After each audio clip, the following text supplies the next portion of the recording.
Well, hello everyone. Sound okay? Yes. Great. Hello, my name's Douglas Gies. I'm the director of Georgia State University's Center for High Angular Resolution Astronomy, and I'm delighted to join you all today to give you some news from our CHARA array telescopes at the Mount Wilson Observatory. It's a real pleasure to be here online and connecting from Atlanta, Georgia in the US. I had originally hoped to come to the meeting, and I apologize that I'm not there in person, but I've very much enjoyed the sessions and the contributions so far. So I wanted to add my thanks to Stefan and to the SOC and the LOC for putting together a wonderful program. I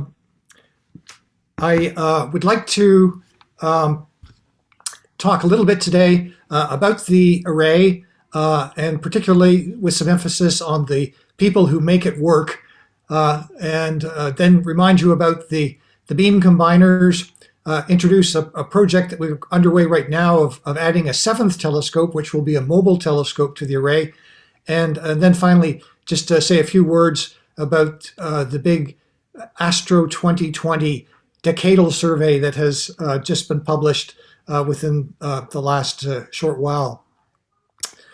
So CHARA has been going for quite a while now, and we've enjoyed the great activities of our collaborators and our hospitality of our collaborators, and have had nearly annual science meetings over the year, many years. Last year was virtual due to COVID, unfortunately. So delighted that this year we've had this very special meeting to include all kinds of really interesting aspects of high angular resolution astronomy, and looking forward to more meetings like this in the future. Well, just as a reminder, the CHARA array is an optical near-infrared interferometer made of 6 telescopes that are 1 meter aperture telescopes with baselines going from the smallest 34 to the largest 331 meters. And it's located at the historic Mount Wilson Observatory in the San Gabriel Mountains of Southern California, a very beautiful spot. We're operating now 10 months of the year. We set up our observing schedule to be aligned with the work that's being done at the national observatories. So we have a first semester, which the current one actually, that's called 2022A, which runs every year from March to July. And then there's a second semester from August to December. And we generally shut down in January and February and reserve that time for engineering tasks. The array is open to anyone through a guest observer program that's operated by the National Science Foundation's NUAR lab. I've put a link up there. Gail mentioned it earlier in the meeting.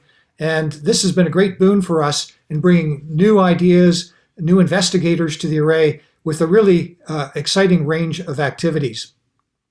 All this work has been done remotely, unfortunately, during COVID, but we hope things will improve, and we hope to be able to welcome back observers to the mountain quite soon. There's been a lot of work going on at the telescopes to improve the operations and take care of some maintenance things that have accumulated over the years, and you'll hear a little bit about these after the break. One is the addition of adaptive optics, which has been a big project. Our chair, Matt Anderson, has been leading that effort, and you'll hear a bit about it from him. That includes both adaptive optics at the telescopes and then also adaptive optics in the laboratory that take care of problems with the beams as they get between the telescopes and our main optical path length equalization building. The delay lines themselves have gone through a big upgrade quite recently, thanks to some new software and hardware from Tim Bushman that's been integrated through Nils Turner's work. And also, I think you'll hear from Nick Scott briefly about new telescope drives that will replace the original ones on all the telescopes, which should really help out in terms of tracking and stability. And then, thanks to many people, but especially Denis Morar, we now have new glass and software for latitudinal dispersion compensation that has just been installed and seems to be working. Well, you've heard a lot at this meeting about the kinds of science that's been done, and I've just listed here some of the topics and authors that I gleaned from our meeting, and you can see it covers the whole range of topics, now including active galactic nuclei, and it really demonstrates that CHARA now is a very much a general purpose kind of facility that can be used for many, many kinds of projects in astrophysics. And we're delighted that that's the case. So let me turn a little bit now to about our staff and the people who make this all run. And the last few years have seen some big changes that are important, and I just wanted to note briefly. The first was the retirement of the founder of CHARA and the original PI for the CHARA array, Hal McAllister, who actually retired back in 2015, but he's kept very active, has been a great help in consultations and advising, and in the meantime has found time to become a prolific author and has written a wonderful book called Seeing the Unseen about the development of interferometry, actually going from Fizeau up to the current times. It's a wonderful book, and hope you get a chance to have a look at it at some point. Last year saw the retirement of two very long-time staff members, Judith Sturman and Laszlo Sturman, who had been with the project right from the beginning, Judith being involved with operations in the labs, and Laszlo being involved with operations at our telescopes. They're still in the California area, and we still call them up occasionally to help out, but we wish them great happiness in their retirement. The other person is Larry Webster, who many of you may have met, who's our site manager, or was our site manager up till last year. He's retired, but fortunately he still resides at Mount Wilson and has become our part-time optics specialist, so we can still rely on him for many, many aspects of operations on the ground. One of the biggest changes is happening today. Today is the last day of work for our director of the CHARA array, Theo ten Brummelaar. Theo has also been with this project right from the very beginning. I got to know him back in the 1990s when he arrived as a postdoc at Georgia State University, and has become a great friend and a leader in all our operations.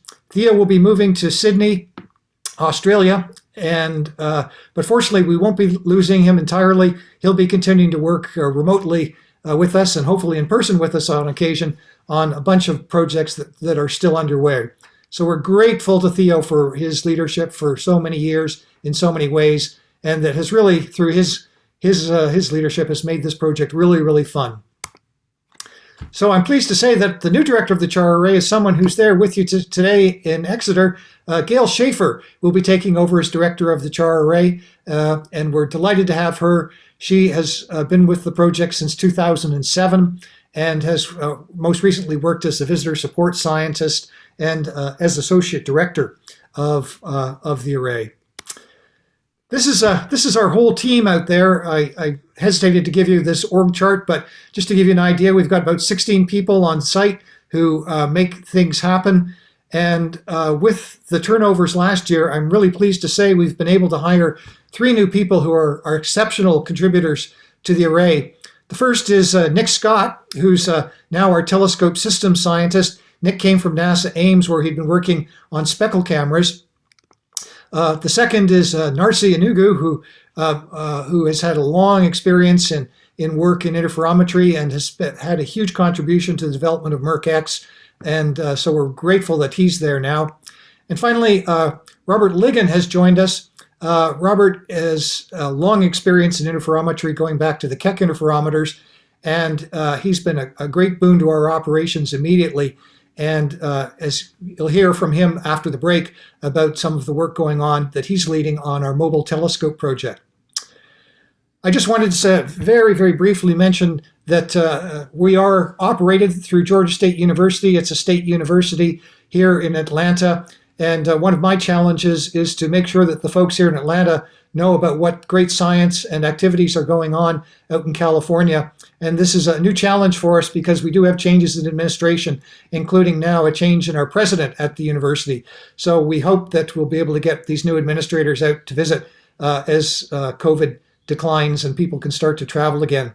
We have a very supportive dean, Sarah Rosen, who has recently given the thumbs up for 5 more years of funding through a review. So we enjoy some very high regard at Georgia State University. We've got 5 faculty members who are currently involved with the array in one way or another, who I've listed up here.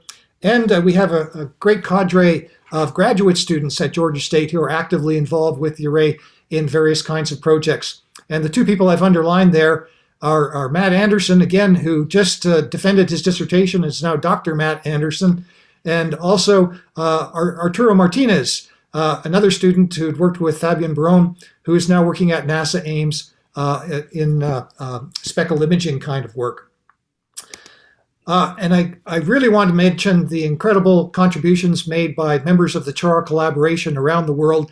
Many of them are here involved with this meeting, and others you know, of course. And their contributions have been immeasurable in terms of developing the kinds of instrumentation that we now have available at CHARA for operations.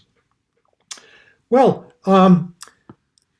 Gail Schaefer introduced us back on the very first day of the meeting to what beam combiners are available at CHARA, and I just wanted to put them up again so you can get some idea of what is available now and also what is coming. The workhorse combiner that's being used right now is, as Stefan told us earlier today, the Merc-X camera for H-band using 6 telescopes. And now, thanks to the installation last summer of the Mystic camera, also we have the K-band operation. And those 2 combiners are working simultaneously, working beautifully together. And they are big workhorses. Denis just mentioned about the Spica combiner, which is a very exciting mission ahead, which will come on board this year. And there's a poster at the meeting that you can hear about the Silmaril project that's being led by Theo ten Brummelaar, Peter Tuthill, and Cyprian Lantherman. Cyprian's presenting the paper there about another H and K band combiner for just 3 telescopes that's being designed for very great sensitivity. So we expect that to go quite faint thanks to new camera and very innovative kind of design. The other big project that I wanted to tell you about today is a grant that we received recently to add a 7th telescope to the array. And this telescope is going to be a mobile telescope that we can move around the mountain and put in different places. And they will be hooked together instead of by light pipes. They will use fiber optic cables for beam transport. So we take our inspiration here from the Ohana project at the Mauna Kea Observatory that made the first pioneering steps in trying to put together telescopes using fiber optics. Our goal here is to try to really expand the spatial dynamic range of what the array does right now. Again, our smallest baselines are about 34 meters and largest about 330. And the goal here is with this mobile telescope is to move it to different locations for several months at a time so that we can get, on the one hand, baselines perhaps as small as 15 meters with our small S1, S2 combination to make a small triangle for imaging of big stars like red supergiants. And then also to put this mobile telescope quite at remote locations, perhaps as much as over a kilometer, in which case we should get some extremely high angular resolution. The original goal here with this project to get it started is to work primarily in the H-band with fibers that are optimized for H-band use. And so that will be the first goal. We actually have a 1 meter telescope already ordered, and we think that although this is a whole new area for us, that we will have some success with this, and we're very much encouraged by the work of the collaborators from Limoges University, Francois Reynaud, his collaborators. Julie Magri has a paper poster here describing their Aloha project and some of the success they've had already using fibers between the existing CHARA array telescopes to begin interesting scientific operations. And you'll hear after the break a little bit more about this project from Robert Ligon. The final thing I'd like to talk about today, before our break, is to tell you a little bit about funding in the United States, particularly if you're not familiar with it, which is a process that the U.S. community goes through every decade, approximately, to try to define the real big scientific missions and goals for the future. And these are typically really big projects. For example, on the optical side, getting involved with 30-meter telescope projects in the United States, and on the NASA side, next great observatory missions for work in space. And so those are really enormous, huge undertaking, billion-dollar projects. But the decadal survey goes beyond that and talks about all kinds of scientific activity at different financial levels. And these recommendations of the survey, although they're not carved in stone, act as important guidelines for our big funding agencies in the United States to make decisions about strategic initiatives for their future, particularly for NASA and for our National Science Foundation. I've listed the link there to the 2020 survey. It was delayed, of course, like many other things with COVID, but they came out with their report last fall. And I'll just briefly mention a few results of that survey. Leading up to the survey, the community had several opportunities to communicate our aspirations and our ideas about what important things lie ahead for us. And I was really very, very gratified that the community came together both in the United States and beyond to really push the case for interferometry as being an essential component of what astrophysics should be in the United States. There was a series of white papers that were solicited, and then there were a second solicitation for activities, projects, or state of the profession kinds of studies. And I'm very pleased that on the science white papers, there were some large number, I think 11, 12 papers that were put together by many of the people here at this conference, describing what interferometry can do in many, many areas in astrophysics. And these papers are wonderful guidelines for explorations in these areas, very, very thoughtful explorations of what interferometry can do now and into the future. And I'd highly recommend them to you to have a look at. Also, on the white paper projects, there were several big contributions that went in. There was a general outlook about the importance of interferometry in astrophysics that was written by Steve Ridgway. And then contributions went in by me for CHARA, Gerard Van Bell for NPOI, and Michelle Creech-Ekman for the Magdalena Ridge Observatory. So these were all played a really important role, I think, in the final results. I wanted to mention our pie in the sky aspiration for what CHARA might be over the next decade in a concept that we've called the CHARA Michelson Array. And the basic idea here is to really grow on the strengths of what CHARA is at the Mount Wilson Observatory right now. We have some of the best beam combiners, and we've got the infrastructure. We've got a very, very talented staff. So how can we build on that to grow even bigger? And the concept we came up with is to grow to 12 2-meter aperture telescopes covering smaller baselines and baselines up to approximately 1 kilometer or so. Again, as we're trying to now, moving from tubes and evacuated light paths to using fiber optics for connections of these various telescopes. So the idea, again, to grow on what we have right now and to build towards the future. And this was followed up. We had a request for information for additional technical and cost documentation to try to really tie down what such a project would cost. But this is the picture you might want to have in mind of what we were thinking about.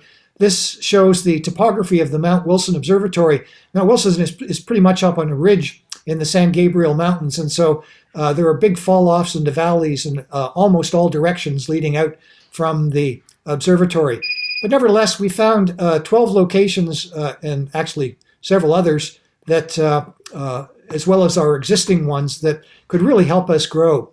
In the right-hand part of this diagram, there's sort of a Y shape that outlines the three white bars mark the arms of the current array, where we have 2 telescopes along each of them.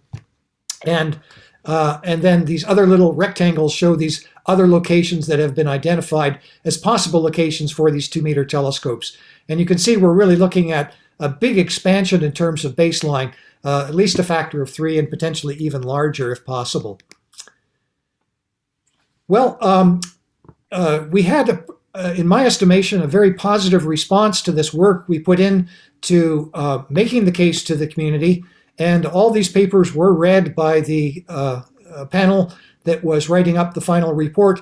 And I just wanted to highlight several places in the report, which you can read up above at that link, that really show that there was this recognition that interferometry is important.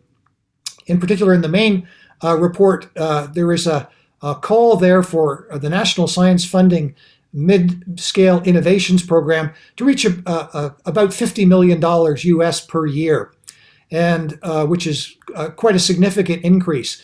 This is not only for interferometry by any means. There are many kinds of intermediate cost programs that have shown enormous benefit over the last few years, and so this is really seen as a growth area.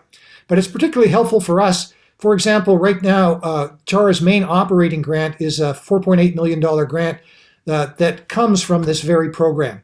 So that's really quite good news for us, I think, for the interferometry community. There are several appendices. One of them, Appendix G, says there's a goal there to maintain and expand the U.S. capabilities in optical long baseline interferometry at a level of several $1 million per year. And it also describes the need for longer baselines and larger aperture telescopes for us to move ahead. And finally, there is yet another appendix that in particular looks at optical interferometry in particular, and notes the future plans that we had described as part of our CHARA Michelson Array program. So I think this is a very exciting time. Clearly, as was noted earlier by Chris Haniff, it's quite important now that the major U.S. facilities get together and make the case that interferometry is a really important component and build on the strengths of our various programs in the years ahead. Well, just to summarize, thank you for inviting me again today to be part of this. I apologize that I'm not here. The main points I hope you'll take away is that CHARA Array is going through big changes right now, both in personnel and in facilities, but it's a time of great growth and great opportunity. We're very excited about the increase in the number of users that are coming to interferometry for the very first time, particularly from the stellar astrophysics community. And I think it's a great tribute to the work that Gail Schaefer has done, particularly leading our program to try to make the process of learning interferometry and start getting interferometric observations more possible. We've got these great new combiners available right now and in the next year or two, and I hope you'll think about programs that you might be interested in pursuing with those beam combiners as they come online. And finally, we're very excited about this mobile telescope project and the prospects of using fiber optics for beam transfer. And we're going to be quite excited to tell you about those experiments and those developments over the next few years. So with that, I'll just make my thank you to our great sponsors, the National Science Foundation, who've supported us continuously since CHARA began, and especially now for the Georgia State University College of Arts and Sciences, who's also been a big benefactor of the work we do. Thank you very much. I'd be glad to answer any questions.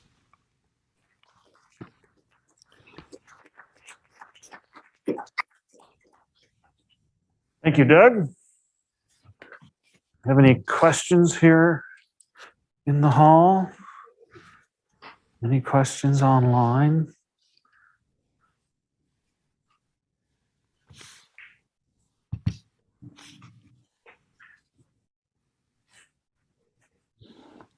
Conrad has a question. Yes, thank you Douglas for this very nice overview of what's going on at CHARA. It's interesting to see all these activities. So I was wondering, you also mentioned again the observations of the AGN, and if I recall from Matt Anderson's talk, I think only 10% of the time in the end could be efficiently used for observations mainly due to the weather conditions. So I was wondering if there's any possibility, or I'm not too much into CHARA observing, regulations, but if there would be the opportunity to have like target of opportunity, or like really making use of the best conditions and then going for especially these faint targets. I don't know if you could say something on that. Yes, thanks, Conrad. I'm pleased to say that we've actually been able to have supported target of opportunity programs, primarily through interest in nova explosions. And so it's been possible to work around the regular program. We're still trying to figure out how to do this in the best possible way. Usually we alert our observers that there is the chance that you might get bumped for your time if one of these target of opportunity programs is initiated. And we try to reserve a little bit of time either in the current semester or in future semesters to reimburse observers who might lose time that way. And although we've not tried it yet, I think your suggestion is a really good one, that we may want to think about perhaps target of opportunity programs that could be reserved for times of exceptionally good conditions, where perhaps you might be able to stick in one of these programs on AGN where clearly good conditions help. Matt Anderson may want to comment on this too, but I think it could be possible. We sort of pride ourselves on being able to be nimble and to make these kinds of opportunities happen. So I myself would be really interested in pursuing something along these lines. I would add, we actually did have some time as a target of opportunity for an AGN, but it was before we had ever successfully observed one. So it was quite difficult to make the case to take time at all. So I think now we have better grounds for making that. Okay, great. Do you have any other questions?